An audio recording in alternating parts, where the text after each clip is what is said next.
All right. Hey, with that, it's about 1 minute after the noon here, at least in Mountain Time.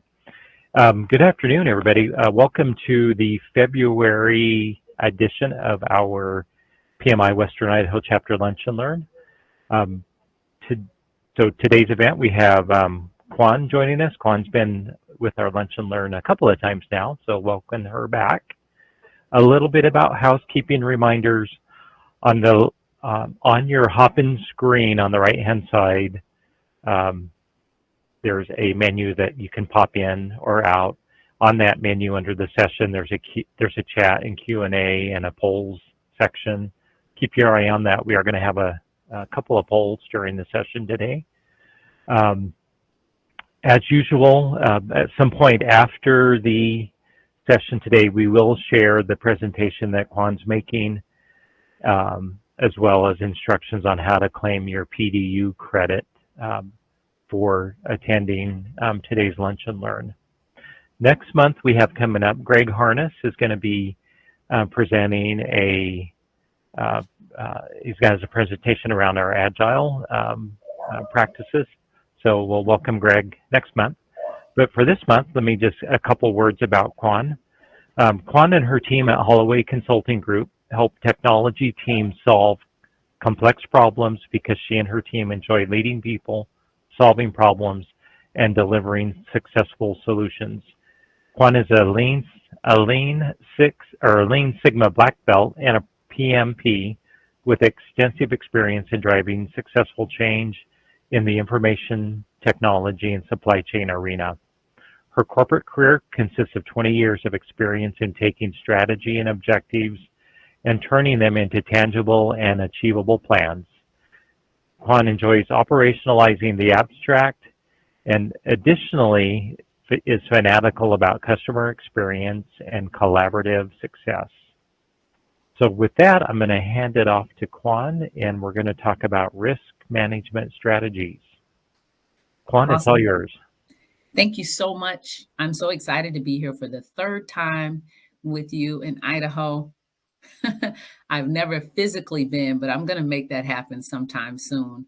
And I just really enjoy sharing with you. Today, I get to talk about risk management strategies. And the last really big project that I led was a system implementation where we needed to take down an old system and bring up a new system and not have more than 24 hours of downtime.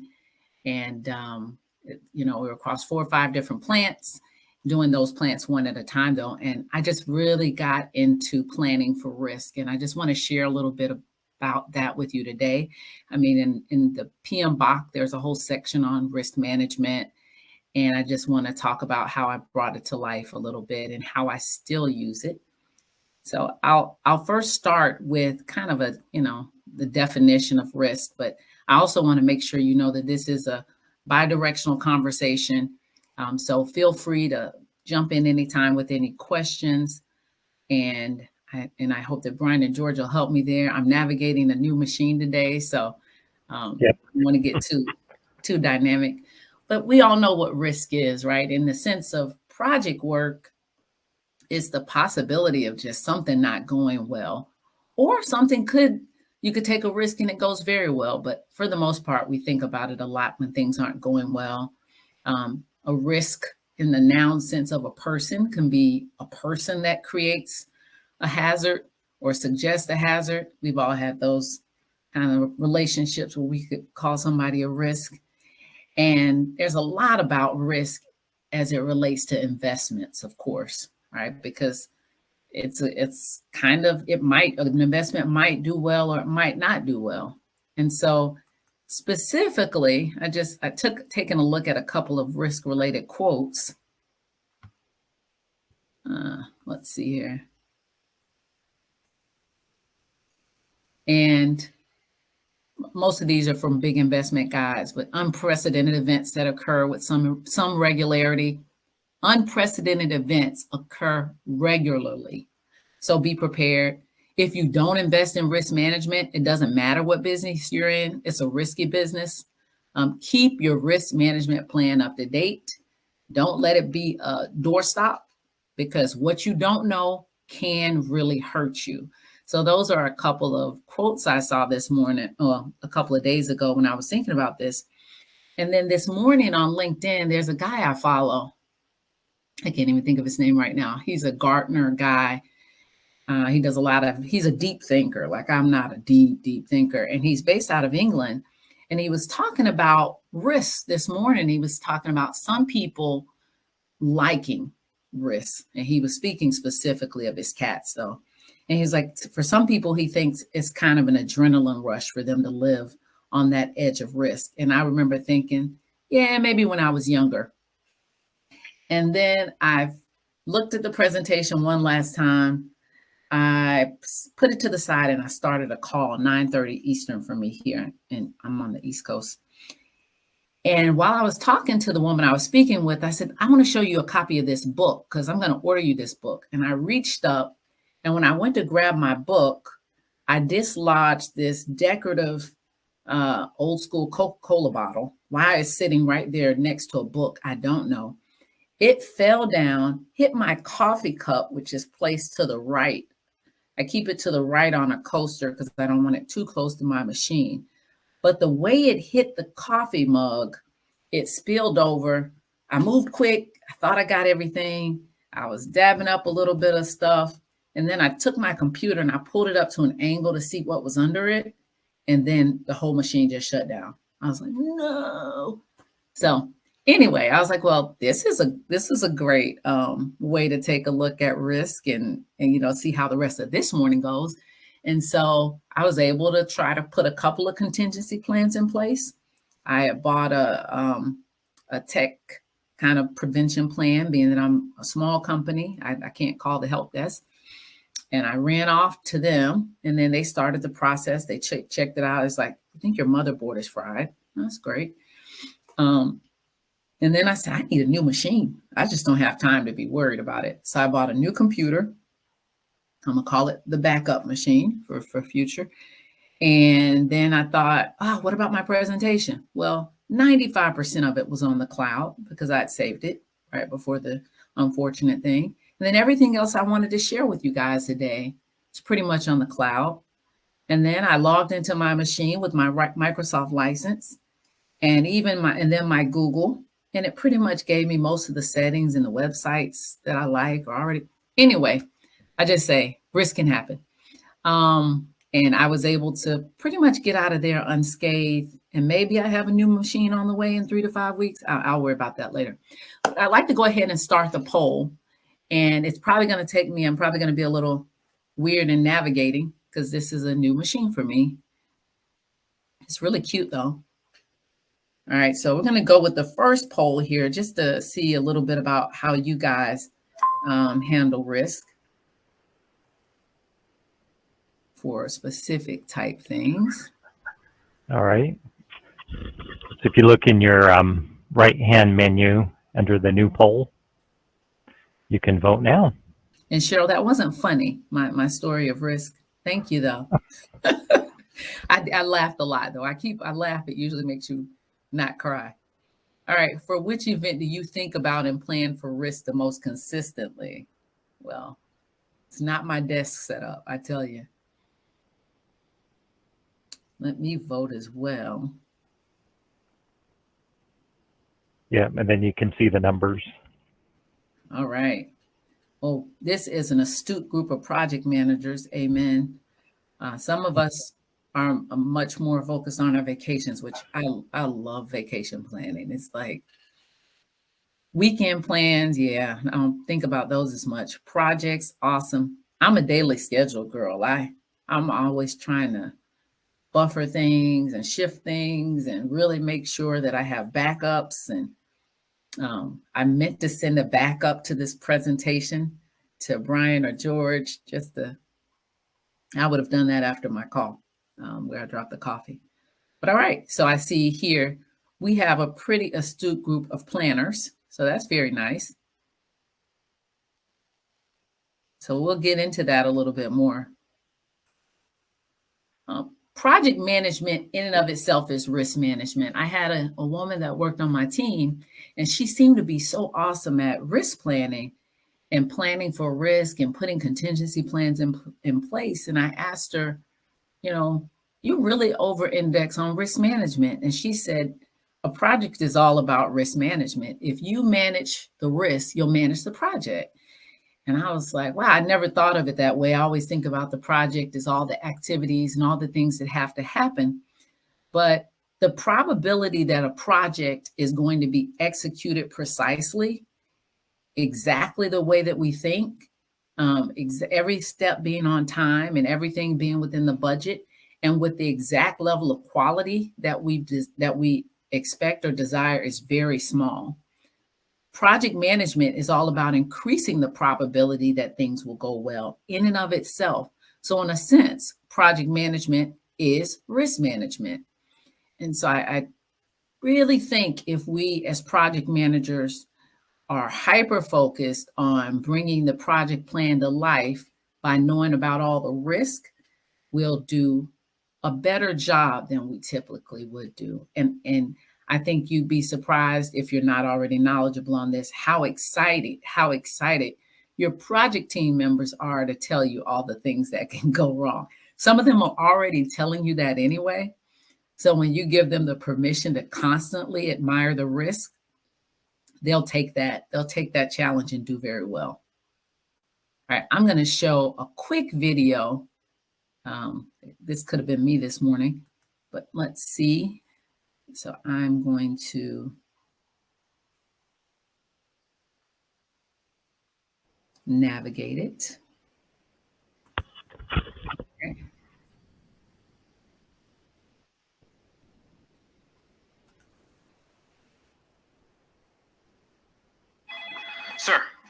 Sir, we found a way to eliminate risk entirely from our projects.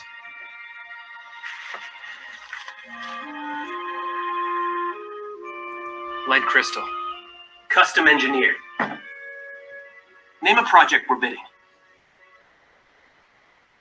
McChesney Office Complex. In February, we'll have a crane accident that shuts us down for 8 days. Coopersmith. We've got cost overruns in March from a global spike in steel prices. In April, credit markets freeze up. We'll have 2 subcontractors going under. Was this expensive? A little.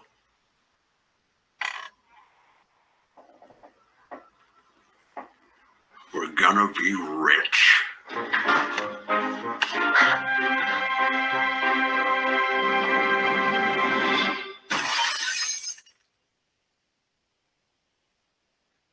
Did we have insurance on that?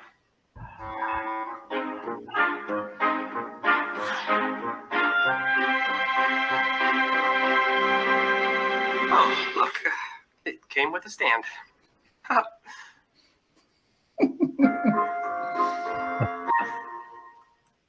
That's good. I love that video. It came with the stand. Darn it. The story of my life. So no, we cannot eliminate risk. We can plan for it. And unfortunately, we don't have a crystal ball. So we don't know exactly what's going to happen. But chances are our project team has a pretty good understanding of things that can happen. As the leader of the work, as the project manager or the project sponsor or the PMO person, you probably got a good clue on things that can happen, but there are things that are specific to the work that your team could let you in on. So I have these couple of steps that I suggest for what we're about to do and for how we're going to talk about risk management and planning for them. One is capture all of them. So you're like, well, I don't know all of them. So we're going to talk about how you capture all of them. 2, determine what happens if the risk comes to fruition. So I think many of us are pretty, we regularly think about the risk and capture the risk, but I say we take it a step and say, okay, if this, then what? And then we want to rate our risks so that we can prioritize them because all risks are not created equal.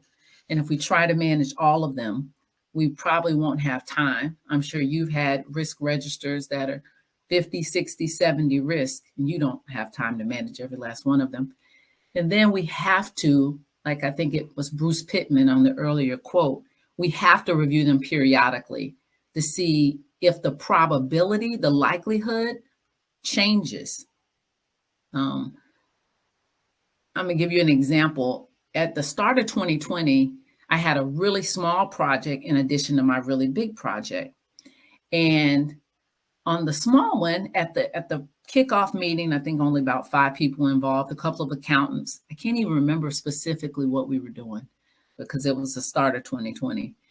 And at the end of our kickoff meeting, I always say, what are all the things that could go wrong with this? People love telling you this. I think some people come to my meetings just so they can tell me all the things that can go wrong. And one person said, if this COVID-19 thing picks up, then we're probably not going to be able to go to the plant in Augusta and work with them one-on-one and do the training. We'll probably have to do something different. And so I remember thinking, all right, Nervous Nelly, I don't know that it's going to really spread. I think this is hype from the news, but I'll capture it. And so I think I wrote something like, if this COVID-19 thing spreads out of Washington and New York, we may have to work remotely as we help transition the plant team to doing this new process. And I just put it there, and then I prioritized it as such. And I'll show you a little bit how I prioritize it. I'm thinking about the likelihood or the probability. I was like, well, it's probably pretty low. And we talked through it as a team, and we decided that the probability was going to be low. And then we said, well, what would the severity be, right? How bad would it be for the project, specifically for the project? And we were like, well, it'd be kind of bad because we've never trained anybody to do something like that remotely. And then how detectable is it? Is that third element that I've pulled from years of doing FMEAs, failure modes and effect analysis. How detectable would it be? Are we able to know that this is going to happen? And I thought, we agreed that it was kind of midway detectable because we said, well, the news media is really on it, and we'll know if we start to see it. They'll tell us about cases in our area. I don't think I'd ever thought likelihood was something that could change before this. So I'll just put a pin in that. We scored it as low likelihood, high impact, mid detectability, and prioritize it accordingly with everything else on our list. We met the next week, we talked about it again. We kept it where it was. We met the next week, this is like the 3rd week of January. We're like, whoa, this thing is probably going to happen to us. So we changed the likelihood and bumped it up. It took the risk to being near the top of the list. And we said we need a contingency plan. And we talked through how we would address it. Well, as we met in February, we talked about it more. March, we had a pretty detailed plan on how we could handle it. And then come March, when we got the phone call, shelter in place, you're not going anywhere except essential workers, which their plant had a lot of essential workers.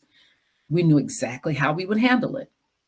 And I don't think before that time I'd done a plan and really thought that likelihood could change, but I realized that likelihood and probability is pretty much subjective like everything else. And we were changing as we knew more about COVID. And so I share that to say it was a dynamic plan. And from our project team, we were completely ready on how we would handle it. And then because I was still on the other project, I brought it over to the other project, probably week number 3. I was like, hey guys, I got a risk that I think we need to add to our risk plan. So I think it's a really good dynamic activity to constantly bring in the mix. So I'll just talk a little bit here about the scores, likelihood and probability. And I'm going to show us, my next screen will show a little bit more of what a scoring matrix for this looks like. And I'm sure you have ones that you've used in the past. You could just drop a column for detectability if it's not anything you've captured before.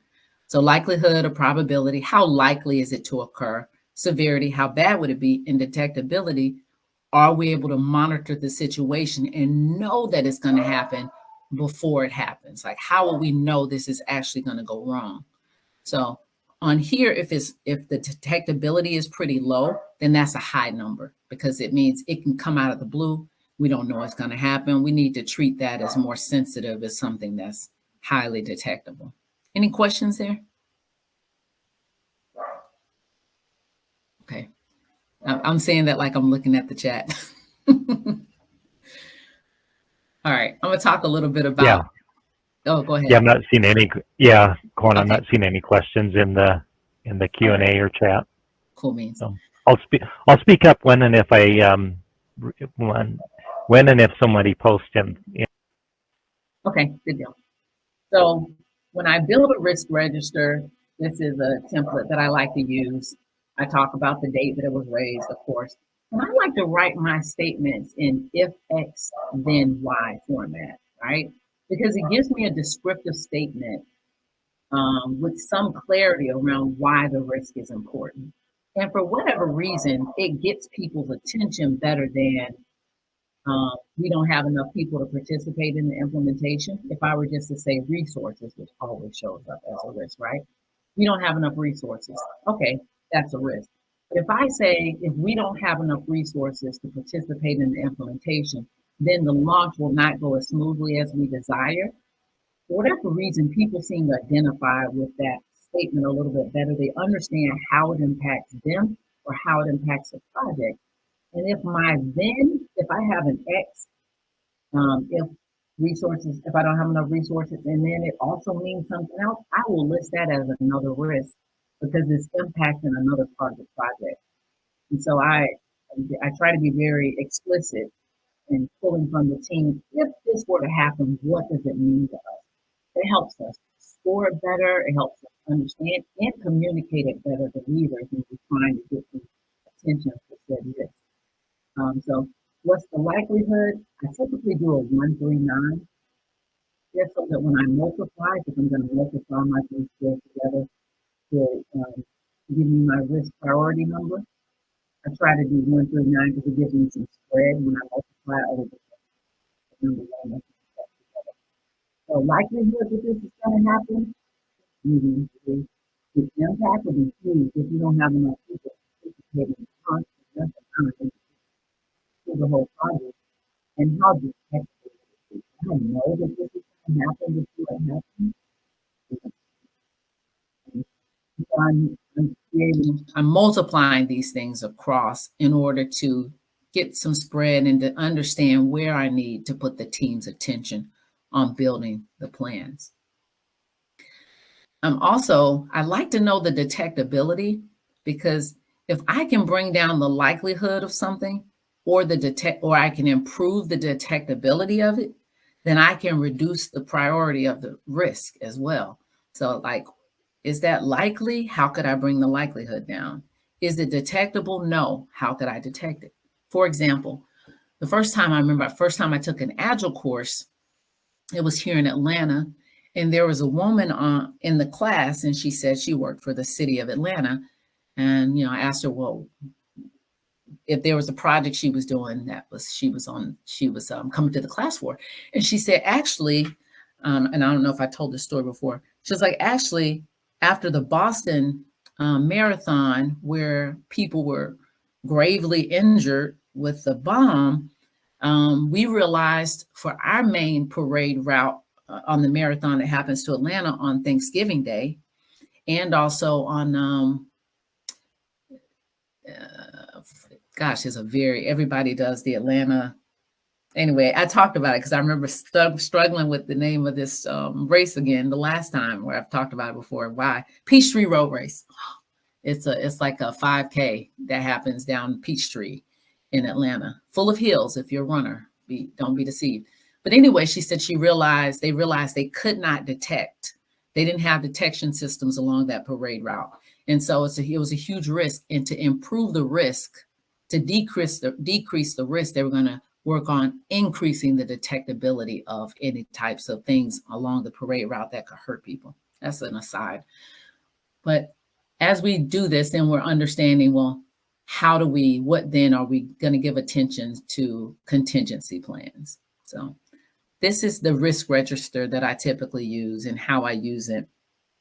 Trying to proceed. Click doesn't work on this. I probably need to touch this screen. It's a little surface. Like I said, I think the best source of collecting all the risks for me are people, right? And they're people that are on the project, and sometimes they're subject matter experts that aren't involved in the project. If the project is a large one and I find that it's going to be a bit dicey and that team members don't want to tell you all the things they know about risk, because sometimes we have very positive executives who don't want people to say anything negative, I'll create a survey and I'll say, share with me all the risks that this project has. Let's admire the risk. And I'll create an anonymous survey, typically SurveyMonkey. What are all the ways this project can go wrong? What are all the things that can happen? Give me an individual response for each. What are all the things that this project, all the ways this project can go well? Like I want to, put some positive out there too. And once I collect all of that information about all the things that can go wrong, I put all of them, I drop every last one of them into the risk matrix, and I share them back on the screen. If I share that back on the screen, I'm inevitably going to get way more than I came in there with, because people will feel free to share more, because they'll see that other people said the things that they wanted to say, but they were scared to say. And they'll bring up things that the team together will talk about way more than we would have as individuals. So I think it's a really, really great exercise and a great way to collect the risk. If it's a large project, to ask for all the risk anonymously, because people will feel empowered to share. And once they see it on the screen, then they'll feel free to be a part of it. I don't know if any of you have had that experience as well. Hey, Yuquan, Yes. asking the question about thinking about things that can go well in a project. I hadn't really thought about that. Could you expand on that? That it seems kind of like an anti-risk. Sure. And I see I looks like I lost you guys for a minute there. I don't know where I lost you. I'm just reading the chat. So you Yeah, can, it was just for 30 seconds or so. Your audio kind of faded out. Okay, cool beans. So all the things that can go well, if there are things, just like if we were doing an after action review and we ask people what went well, when we ask for it there, we're asking so that we can expound on it and make sure that it goes even better the next time we do a project. And so if I'm going to be asking them about all the things that can go poorly, I'd also ask them what are all the things that can go well, because maybe there are some things that I don't know about that that we can tease out and we can leverage to our advantage. Okay. Yeah. And I mean, I can use that to augment the project plan just as well. Like, oh, we got these new videos that people are really paying attention to. Maybe it could go well if we attached ourselves to that and gave some quick updates and let people play games and get really engaged. So that type of thing. Any other questions? All right. And I don't know if it's because a large number of us watch reality shows now, and maybe I'm just telling on myself. I fought them for a long time. Now I've joined them. But people seem to really enjoy to tell you the ways that your project will not go well. And I found that if I have a very, very quiet group, and I'm just stepping through, here's the project plan, and I'm giving updates and I'm asking questions, and it's a very quiet, orderly meeting. When I get to the part of the meeting where I say, okay, let's admire our risk and let's pull up our risk register. Is there any new risks that I need to share or that we need to talk about? People suddenly seem to get engaged on telling me all the different ways this project can go wrong. And maybe it's because there's more that can go wrong now than ever, because everything's so electronic or, everything's so digital. And I don't know, but I feel like it's a really great way to engage people. All right. So there are definitely common approaches, right, that we all have once we've identified a risk. So I've identified my risk. I have 50 of them on the sheet, and I create a risk priority number in order to prioritize them. Once I prioritize them, we as a team determine, hey, we're going to use this particular risk priority number as our cutoff. And maybe it's just an eye thing, an eyeball job of seeing, okay, 10%, 15, 20% of our risks fall above this number, or boy, these numbers are really high, whereas the rest of these are really low. And so we take a look at those big ones, and then we figure out, well, what do we need to do about this risk? And so in typical project management world, we have 4 common approaches, and then maybe there are some more approaches that you'd like to share. The first one is to mitigate, right? Find ways to reduce the probability. How do we talked earlier about the likelihood or the probability of it showing up. We talked about the severity or the impact. I think the impact is the impact. Like if something goes bad, it goes bad. There's no changing the severity of what happened in Boston with the bomb on the parade route. But I could have done something about the likelihood, maybe. And then this third element, I can do something about the ability to detect the risk before it happens, because the risk is just, a negative or even positive, a thing that happens that you didn't expect, right? So I can't change how bad it's going to hit or what it's going to do to the project per se, but I can reduce the probability, and I can increase my ability to detect it so that I can be more actionable. The other thing is to avoid the risk entirely, right? If you know that somebody's going to potentially strike, maybe you go with another company. So this was funny. I was talking about risk last week with a client, and they talked about how their project got shut down for a month. They were building out, putting in new fountain equipment for drinks at this restaurant. Well, the project got delayed because the contractor used the subcontractor that wasn't union. And because he used somebody that wasn't union, all of the other subcontractors stopped working until he used a contractor that was union. Well, this guy had never seen that happen to him before, right? But now it's something that he's always going to think about in his risk register if there's a new build, and he's going to know, I might want to avoid, if I get to pick contractors, I might want to avoid a contractor in an area that's heavily union if they have the flexibility to pick people that are non-union. So his strategy there could have been avoid.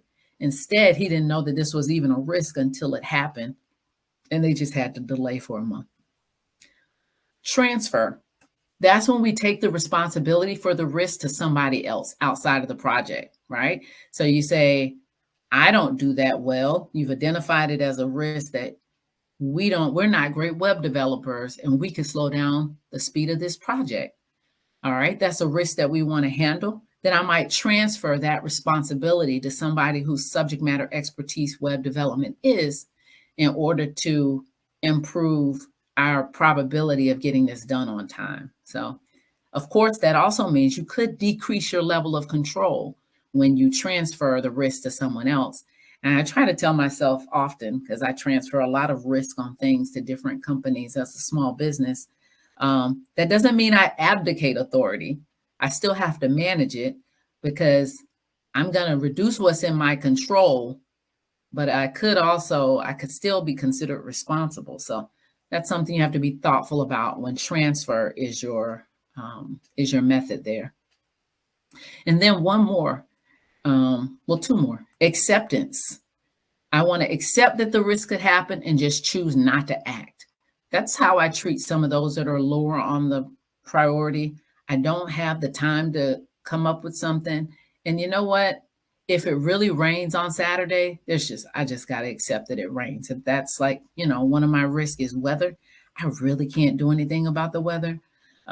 Maybe I can come up with something to do, have umbrellas for everybody or something, but I got to accept it.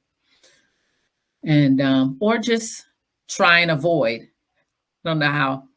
We talked about avoid already. So those are just different ways to handle different risks and different,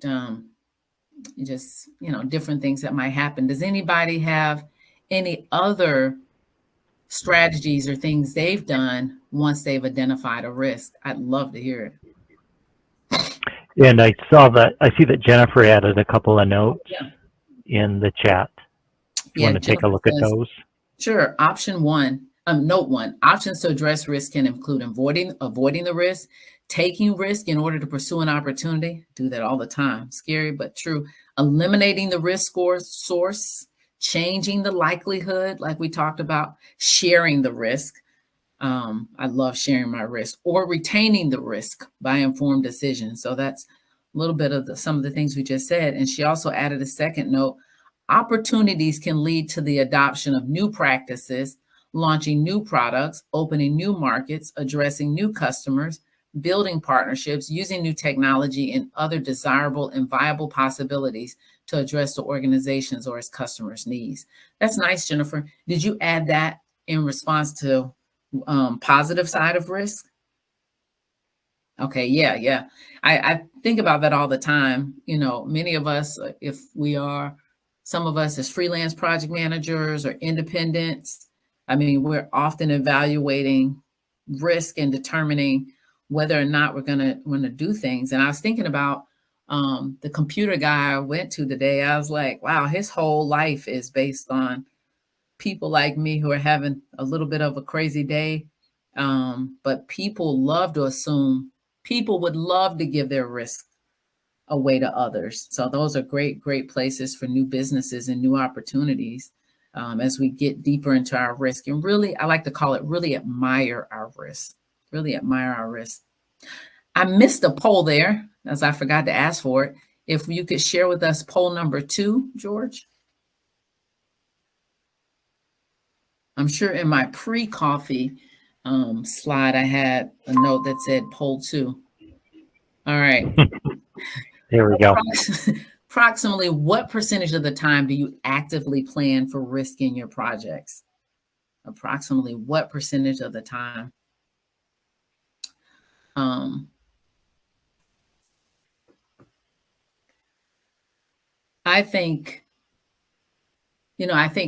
know earlier I used to plan for them, and I used to create this beautiful risk matrix, and then they would sit to the side. And now like I said, I call it admiring them. I add it to the end of every meeting. Even if it's a small project, it's only 5 different risks that we're looking at. Hey, let's take a quick look. How are the plans shaping up for those that we were mitigating? Has anybody thought of a new risk that we should add? Because once they're in the mindset, they're constantly thinking of them. And does anything need to change? The likelihood, the detectability? Has anybody had any new thoughts? Is there anybody else we should talk to? That type of thing. All right, so let's see. I'm going to submit my response. All right. Yeah. So most of us probably, the poll shows that about the larger amounts of us either are 0 to 25% or 50 to 75%. And I'd probably say that's because it takes time. But like I said, I think people enjoy being a part of it because some people are nervous about telling us. Some SMEs don't want to rock the boat. They're not going to tell us things until it happens. And then you say, why didn't you tell me? And they say, nobody ever asked. You're like, gosh darn it. And so this is giving them permission to tell us and for us to keep our eyes on it throughout the project. And if we just make it the last 5 minutes, then it'll work out. George, last poll, and then we're going to just test our knowledge a bit.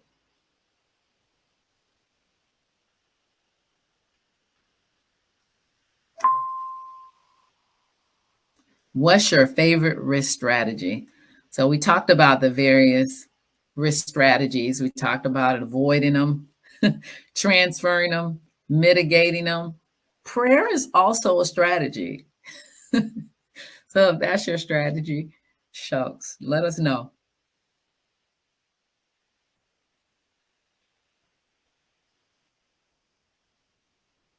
avoidance. I mean, there's some way, sometimes you start to admire the risk and you see a risk that you didn't see looming and you say, I don't want to touch this with a 10-foot pole.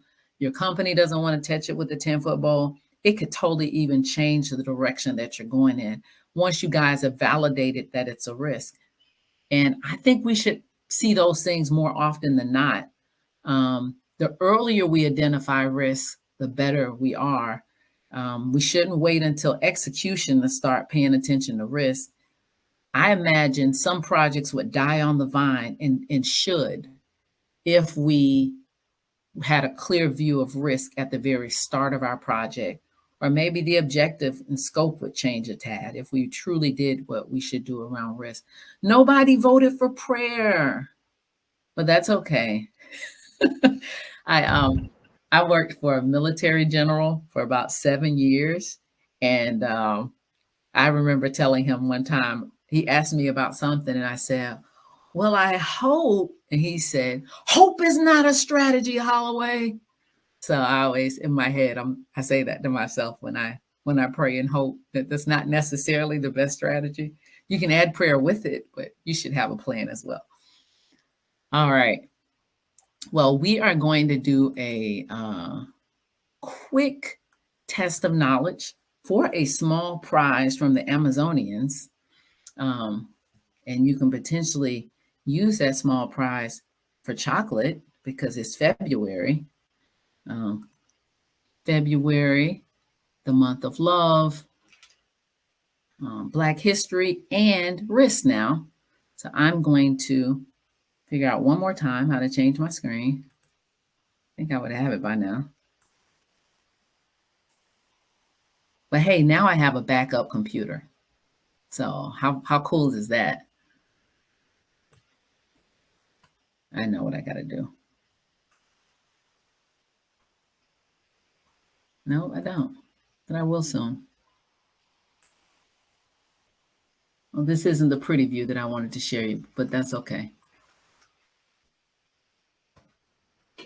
I'm going to go to Kahoot, and when I get there, you'll also see a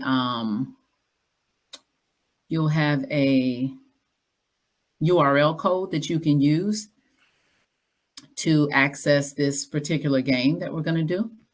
It's called Risk, Love, and Chocolate. And you'll see here you have a barcode that a QR code that you can take a picture of, or you have, you can type into here kahoot.it and you have a game pin. And I'm just going to quiz you a little bit on what we learned about risk and what you already know about chocolate and love. So you don't know a lot about risk, but you know a lot about love. You still have a shot. Okay, so take a picture of the QR code. Use the pin to log into Kahoot. That's what we got. Yeah. Okay. Yeah. You do the QR code, it'll take you straight to the game. But if you want to type, and you should do this on your phone because your phone is going to become like a joystick for you if you've never played Kahoot before. So you'll see your selection options will be on your phone, and you'll be looking at the screen for the questions. Oh my, your avatars are so cute. I hear that you can change them. And you already know, put names on the screen that other people can see. I have to tell my students that all the time. Oh, I love the number. That's so cute. 3084798. I hope this isn't, well, I mean, is that what kind of number is that? But okay. All right. Well, if you still want to play, I know I think this is a good amount. So we're going to get started. You're going to have time to answer the question. Look at your phone for, once you see on the screen what you want to select. Accuracy is very important. Speed is too, but it's better to be accurate and slow than it is to be fast and wrong. All right, KJ, I like the eye patch. Here we go. Unless anybody else wants me to wait for them to get their self signed in. All right. This is for a prize. And we're off. And if you can always still log in, you'll see a code at the bottom. Risk, love, and chocolate. Question 1. Project risk is caused by an event that, there's one answer, will definitely occur, has occurred, or has positive or negative consequences.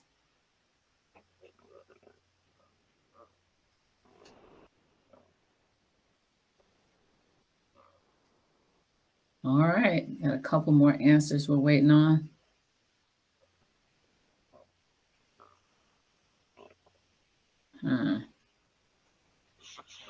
That is correct. Has positive or negative consequences. Definitely the first two are wrong. I can't say that will definitely occur, but yeah. George, I think we're getting feedback. All right, but it sounds like you're winning. Oh, no, no, Paul is. All right, Paul and the Tammys, Daniel and Jen are on the board. Next question. Several things to consider with the risk are.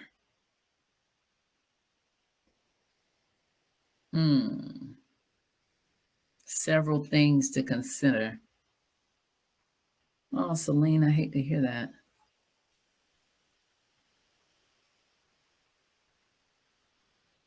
Very good. Likelihood and impact and detectability. Those are several things that we talked about to truly consider. All right, Paul kept his spot, but Jen is on his tail. She's very close. And the number, the penguin formerly known as 308 is also up there. Finish this famous movie line. Life is like a box of chocolates. My favorite movie. So sweet. All right, that is correct. You never know what you're going to get. Mine as well. Yes. Forrest Gump is like the best. Just beautiful. Great story. Yep, that's how we should all look at risk. Look how he just took every risk one day at a time, every bad thing, and he just, oh, what a beautiful man. All right, Paul. Paul's still hanging out. Come on, let's get him, Kylie. Brian is on the board. Brian has the highest streak, though. What is the name of the factory owner in Charlie and the Chocolate Factory?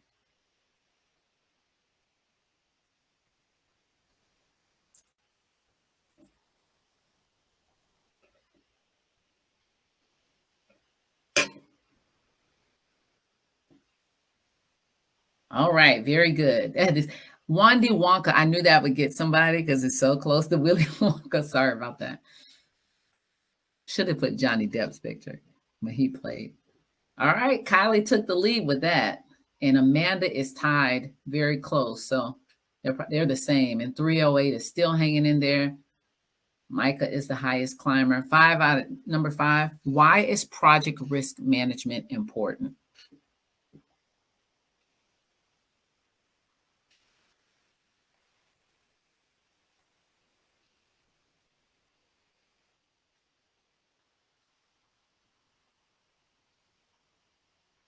This is going to separate the wheat from the chaff, or however that word is really pronounced.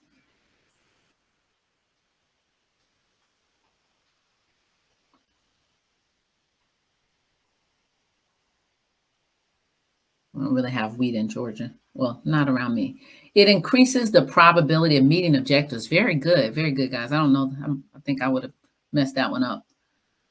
Amanda got it right, and Jeremy's close on her tail now. Boy, this board is really shaking up. I like it. All right, we're getting close. 6 out of 10. And blank is customary for the women to give chocolate to all the men in their life on February the 14th. So don't visit that place on that day.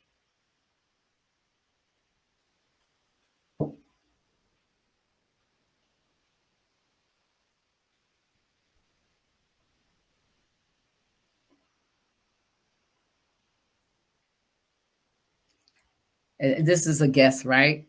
Japan. I keep meaning to talk to somebody from Japan about this. I'm going to put a note on my note to do that.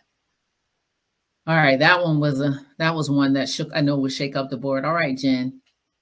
Here we go. It's still anybody's game with these scores so close. That was a tough round. 3 players lost their streak. Which is not a risk response strategy? Not.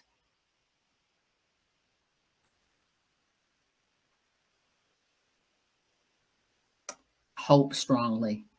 I think hope is not a strategy. Okay. All right, Jen. I always say hope, and probably about $10 now will get you a cup of coffee at Starbucks. It will. Cadbury manufactured the first heart-shaped box of chocolates in 1861. Are they the ones we have to blame for this madness, men? Are they the ones? Yes, they are the ones we must blame for this madness. But I thought it would be Hallmark, but they probably did the first card because they've been brilliant with creating holidays. All right, Tiffany, boy, she's kind of hard to beat at this point. Come on, Kylie, you got it. What is true? People perceive risk differently. People perceive risk in more or less the same way. People always manage risk. Which of these is true?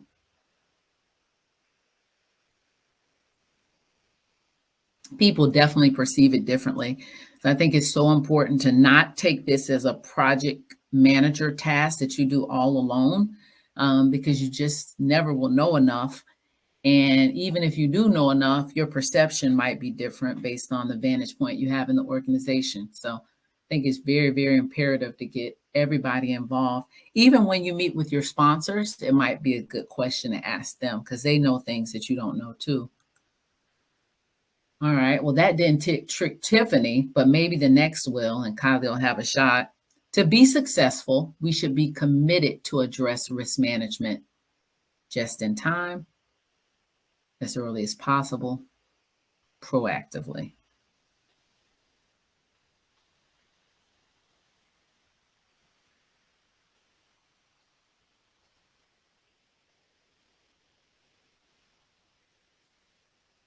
Yes, proactively. And the trick word in that blue one was as early as possible in the execution phase. We want to start with risk management as soon as initiate. We should be talking about how could this project go wrong. Maybe it'll even change how the project is really scoped. And last but not least, we are on the risk, love, and chocolate podium. They need an undo button. Okay, Jennifer. Kate, number 3, LaDonna, number 2, the unicorn, and number 1, once she pulled out front, we just couldn't stop her. Tiffany with the helmet on, so she was really ready to take all the risks because she had a helmet. The rest of it, well, so did Kate. So that's not an excuse.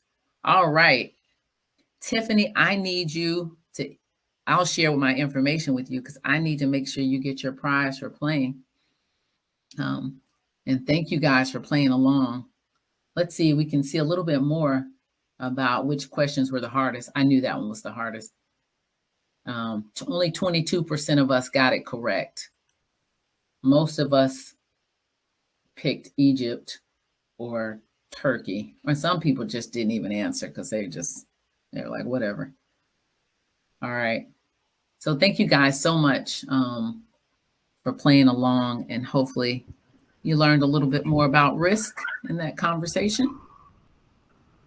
Yeah, thank you. That was fun. That was fun, and a good way to test our knowledge. That's right. We just don't play enough games, I tell you, as people, as grown-ups. Well, some of us come home and play games at the end of the workday. Most of us don't. I'm married to an end of the workday person. Any questions, thoughts, things you'd like to share? And I see I don't know. Thank you as well. Thank you, LaDonna, and thank you, Cheryl. And thank you, Kenneth, for your nice thing. It was a Japan question. Tiffany had an advantage. Tiffany, thank you. That is true. I keep meaning it. You know how you make up questions, you get them off the internet and you pray they're true. So she So had true. an advantage. You're the first advantage person I've seen, and that did it for you too. Renee, I think just as a quick share back, she said one of the most important things she learned is to ask what risk can occur at the end of the kickoff meeting. Yeah, that has been a game changer for me. And detectability is big, LaDonna. So thank you for reminding us. I mean, because there's so many risks that you could detect, and there's a lot that you're like, once you guys talk about it, somebody could say, well, I could tell you how we can detect it. We can add it as a question at the end of each such and such quarterly meeting. So you just never know. But I really enjoyed seeing you guys again, as always, in your wonderful PMs of Idaho. And if you want to contact me, this QR code will take you to my contact card on Blink. Tiffany, please email me at yholloway@hollowaycg, or just drop your email in the chat and I'll get it. If you want to join my newsletter, blah, blah, blah, follow me. Some of you already do, and I enjoy seeing you out there in the digital streets. I'm going to type my email address just so that I can make sure I get Tiffany her prize. Or anybody else just want to say, hey. Nice. All right. Very nice. Love seeing Hey, you guys. thank you, Quan. It was great to see you, and we'll have you back again in the future. Again, PMI members will be sending out the content and the instructions for claiming the PDU. So thanks for joining today, and everyone have a great rest of your day. Thank you. All right. Thank you. Bye-bye. Bye.